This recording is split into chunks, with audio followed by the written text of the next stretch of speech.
Meus amados, graça e paz da parte do nosso Deus e Salvador Jesus Cristo.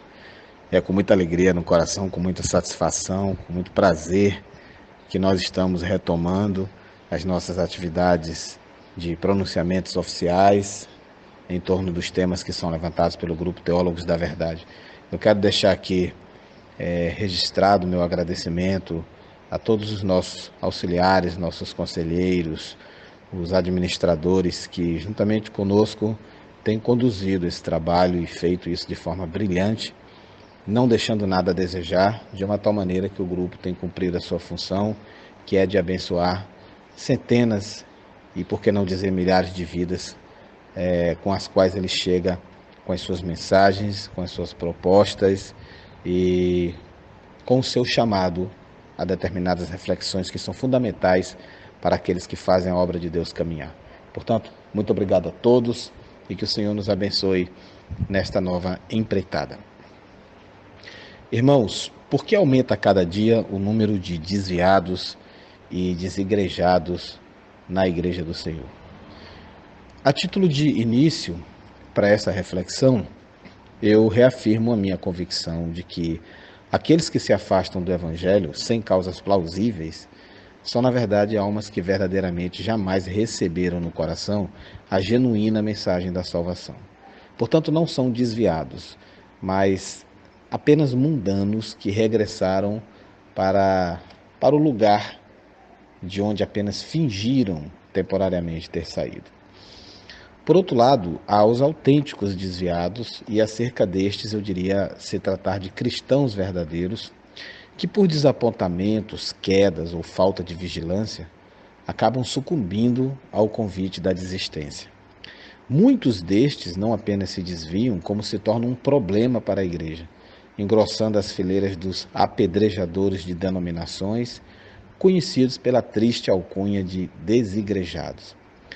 É sobre esta realidade que o tema de hoje se propõe, numa abordagem franca, e é com o objetivo de conhecer melhor as razões que motivam tamanha deserção que eu me proponho a lhes falar nesse momento. Deus começou um processo em minha vida, irmãos, de se revelar por meio de Cristo numa igreja institucional. Porém, durante esse tempo, essa instituição começou a multiplicar seus adeptos, a inchar, e nós temos visto muitas lideranças manifestamente se desviarem da centralidade da palavra de Deus. Um dos motivos desse aumento de membros ocorreu em decorrência de uma teologia humanista que se infiltrou sorrateiramente, atraindo muitas pessoas, porque os cultos, as músicas e as pregações passaram a ter o objetivo de consolar, de agradar, de beneficiar as pessoas nas suas carnalidades e dificuldades.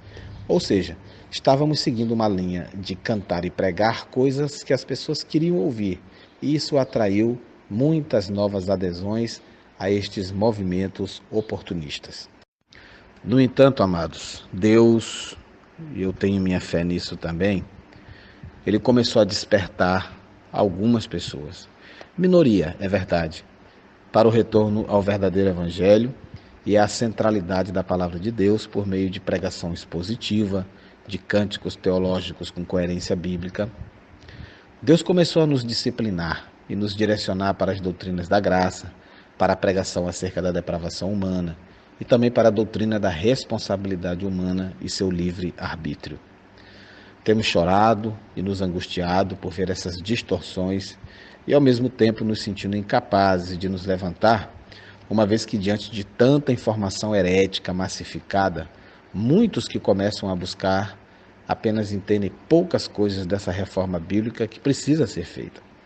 Mas o fato é que nós não podemos parar com esse processo reformador de busca ao padrão original da fé cristã.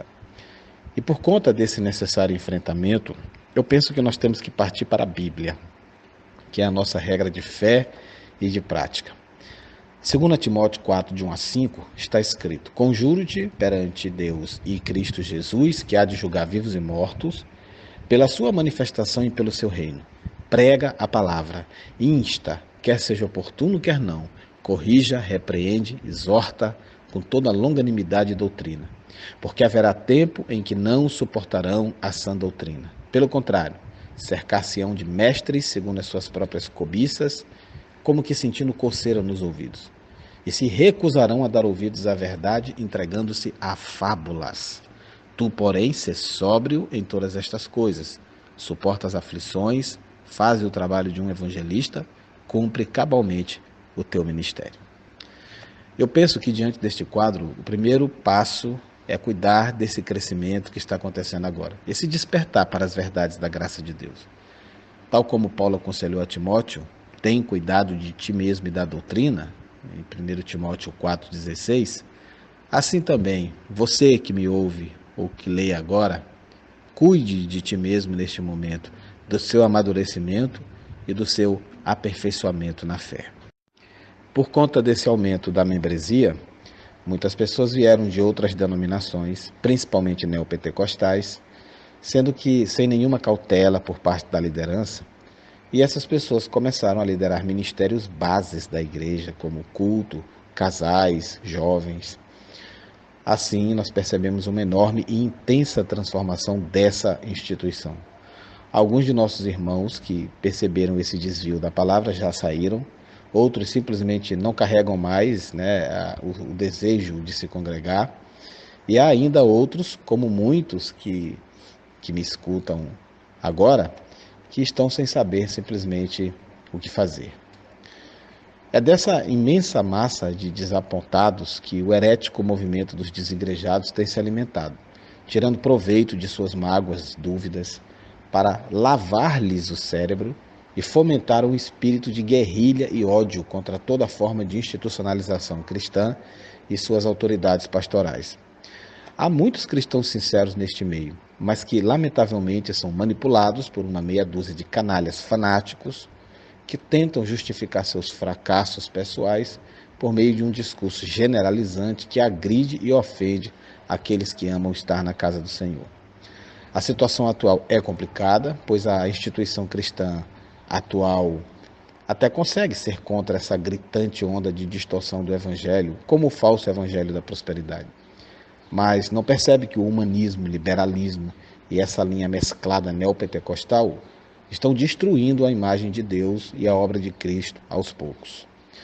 Já vemos com relativa frequência cultos inteiros sem qualquer menção ao sacrifício de Cristo na cruz, tanto nas músicas que possuem temas como eu quero, eu vou, eu posso, eu sou, como na pregação, que usa textos apenas para ensinar uma moralidade vazia ou a se conquistar uma fé que apenas privilegia o homem com seus propósitos e triunfalismos. Então a impressão que nós temos é que somos uma salada de frutas, sem doutrina, nem orientação teológica definida, pois muitos são os objetivos apenas mercadológicos, financeiros ou mesmo ufanistas. Às vezes eu sinto, irmãos, que nós temos reuniões ecumênicas dentro de nossas igrejas e não um culto centrado na pessoa do Cristo de Deus. Por mais que você possa estar angustiado com a situação da igreja, você só será útil a Deus se estiver andando no Espírito e manifestando os seus frutos, como está lá em Gálatas 5, de 22 a 25. Como lidar, irmãos, com pessoas, então, que se opõem às verdades da cruz, mesmo dentro das igrejas? Eu vou para a Bíblia de novo, vou ler 2 Timóteo 2, de 24 a 26. Está escrito assim: Ora, é necessário que o servo do Senhor não viva a contender, e sim deve ser brando para com todos, apto para instruir, paciente, disciplinando com mansidão os que se opõem, na expectativa de que Deus lhes conceda não só o arrependimento para conhecerem plenamente a verdade, mas também o retorno à sensatez, livrando-se eles dos laços do diabo, tendo sido feitos cativos por ele para cumprirem a sua vontade. Então, eu entendo que, em primeiro lugar, é importante fugir da contenda. Por conta de tantos movimentos heréticos, irmãos, tantos modismos, práticas estranhas à sã doutrina, já ocorreram muitas discussões, intrigas, rupturas, rachas e até mesmo inimizades em nosso meio, sem todavia ter o problema sido resolvido. Assim, uma coisa que deve ser evitada ao máximo, por não trazer qualquer benefício à questão, é discutir. O texto ele também nos ensina que nós temos que ser amáveis. A brandura ou a amabilidade, ela se faz necessária nesse tipo de situação. E tenha sempre em mente que a reação de tais pessoas é motivada por falta de conformidade com o caráter de Cristo. E nessa hora é necessário ganhá-las para Cristo. E você, pela graça de Deus, deve manifestar o caráter de Cristo nesse momento, porque eles precisam ver Cristo em você, como está lá em Mateus 5,9 e em Romanos 12, de 9 a 21. É necessário mergulhar nas Escrituras. Toda questão deve ser norteada pelas Escrituras. Qualquer coisa que lhe perguntarem, sempre, sempre e sempre, comece com a palavra e não com os seus argumentos. Deixe claro que tudo que você faz e fala é baseado nas Escrituras. A paciência e a mansidão vão ser as suas ferramentas de instrução. Se alguém se opõe à pregação da cruz, meus irmãos, essa pessoa pode ser classificada como um inimigo da cruz de Cristo, assim como Paulo fala lá em Filipenses 3,18, ou como ele também diz em 2 Timóteo 2,26. Mas também o retorno à sensatez, livrando-se eles dos laços do diabo, tendo sido feitos cativos por ele para cumprirem a sua vontade. A insensatez dessas pessoas, no sentido de se oporem à verdadeira pregação da cruz de Cristo, se dá pelo fato de que estão cativos pelo diabo para cumprirem a sua vontade. E isso só a palavra e a oração para resolver. Então ore, interceda por eles diante de Deus, rogando que Deus lhes conceda o arrependimento e o retorno à sensatez. Eu não digo para você sair da sua igreja, porque isso é algo muito particular entre você e Deus. Mas o que eu posso dizer é, ame a cada um deles, não as suas práticas, mas simplesmente os ame. E quando você não se sentir mais em paz em ficar com eles, então saia. E a mais importante de todas as recomendações, jamais se torne um desigrejado, jamais se torne um apedrejador de igrejas. Lembre-se que toda unanimidade é burra, principalmente quando o seu propósito é criar uma vala comum, sem considerar que o trigo sempre existirá em meio ao joio. Elias pensou que não havia mais profetas em Israel e que todos tinham se desviado. Deus provou que ele estava errado. Assim também há muitos fanáticos afirmando que todas as igrejas e ministérios são corruptos e chegam até mesmo à blasfema postura de distorcerem textos bíblicos para respaldarem seu desequilíbrio. Jamais se una aos tais. São em situações assim que Deus nos concede mais fé nele. Então passamos a orar mais e depender mais dele. Isso está servindo apenas para moldar a sua igreja e levá-la a uma maior semelhança de Cristo. Então, peçamos sempre sabedoria a Deus, como está lá em Tiago, capítulo 1, versículo 5. Há muitos se desviando dos caminhos do Senhor. E muitos desses que se desviam, na realidade, nunca estiveram com Cristo. Outros, por não saberem lidar com este momento difícil de crise moral e espiritual porque passa a instituição cristã. Mas o Senhor está preparando a sua igreja e depurando o seu povo para aquele grande dia. Estejamos firmes e fortes e que o Senhor seja glorificado através da sua igreja. Amém. E minhas palavras finais, irmãos, em torno desta abordagem, eu diria que são em situações assim que Deus nos concede mais fé nele.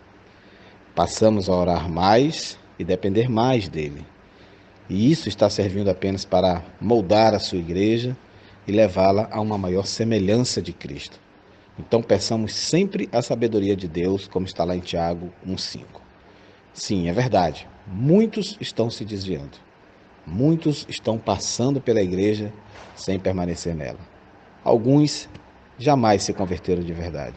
Outros não estão sabendo lidar com um momento de crise generalizada porque passa essa presente geração cristã. Mas Deus está no comando. Deus está no controle. A figueira está sendo sacudida. Os verdadeiros frutos precisam se manifestar. Seria você um deles? Que o Senhor seja glorificado através da sua igreja. Um grande abraço a todos e que Deus nos abençoe, em nome de Jesus.